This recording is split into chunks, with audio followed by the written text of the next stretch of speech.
Okay, this is the first quarter 2018 market report for Washtenaw County.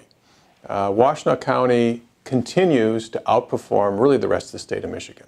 The other counties that come the closest are Kent County for Grand Rapids and Oakland County, but it outperforms all of those so far.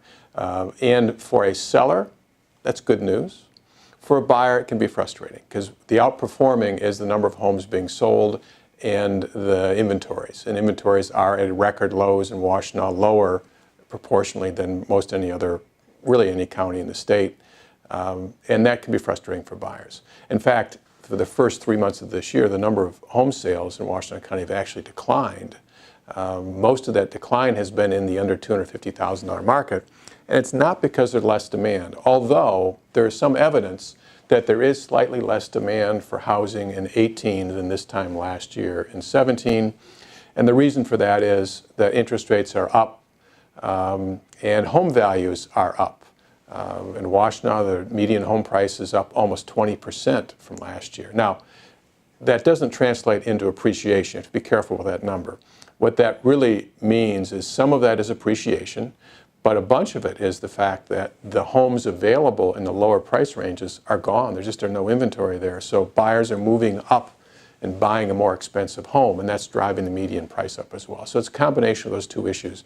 But certainly underneath that is an appreciation rate that's probably 6 to even 10% in the lower price ranges. So, so with affordability down, because when prices go up, interest rates go up, people can afford less of a house. That will take some of the edge off buyer demand. But again, the real reason for if there's a further decline in home sales for Washtenaw is the fact there just aren't homes for people to buy. And that's a challenge for buyers. So what should a buyer do? Well, first of all, buyers need, and our realtors will certainly tell every buyer this, that you need to be ready to move fast. You need to move quick. You need to have that sort of odd combination of patience, waiting for the property to arrive, and then speed when it arrives. So the question that's often asked is, if I'm in an overbidding situation, is it all right to overbid? Can I overpay for a house? And the reality is, so far, we don't see any evidence that there is any of that overpaying for a house. You certainly might be paying more than the ask price. You may be overbidding and bidding against others. But values are still just coming back to and just starting to come back to the long-term trend of what home values would have gone if we hadn't had that big dip in 2006 to 2012 and then the big jump up. So we're just coming back up to where homes should have been. Now, if home values continue to rise as quickly, then you could make an argument that we'll be out of trend and a little ahead of trend in 2019, 2020. And then you might get a little bubbly. But right now, as a buyer, be ready to move quickly, be as close to cash as you can, pre-approved, ready to go. So if there are multiple bids, you look the best. And don't be afraid of overbidding, and your realtor will guide you on whether, under the circumstances, which overbidding makes sense or doesn't make sense to you. As sellers in this market, well, enjoy the strength of the market. But as a seller, understand that the market is moving, as we said before, at 3 different speeds. The under 250 for Washtenaw is moving at breakneck speed and is very fast. And if you're a seller and your home is on the market under $250,000 and you don't get showings and an offer within 10 days, because about 50% of the transactions under $250,000 are selling within 10 days. And about 50% of those are also selling at or above list price. So if you don't see that activity right away, then you need a condition or a price adjustment to that.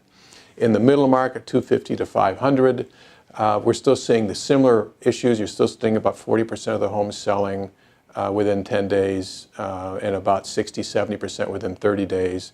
We're still seeing about 40% of the homes selling at or above list. So it's that same activity that we're seeing there, but not quite as strong. So the speed isn't quite there. So if you're in that price range, don't apply what you've seen neighbors in the under 250 see in their sales.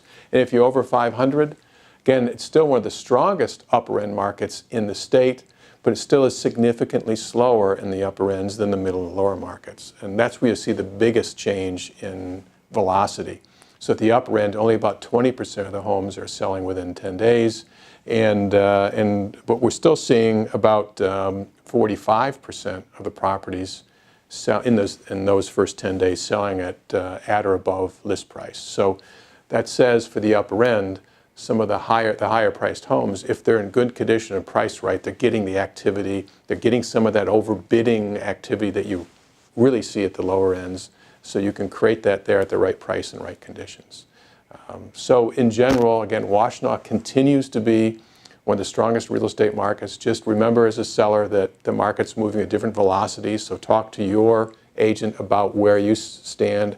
And even within Washtenaw, there are micro markets that are faster than others. So understand if you have a higher priced home in Saline, that's going to be a different velocity than in Ann Arbor or different than Dexter. So understand where you are in the market so that you have the right expectations once your home is on the market. And from a buyer standpoint, as I said, be near cash, move fast, be patient, and talk to your realtor about pricing, overbidding, but don't worry too much about it. The market's still not there yet. So happy hunting in the spring. Thanks.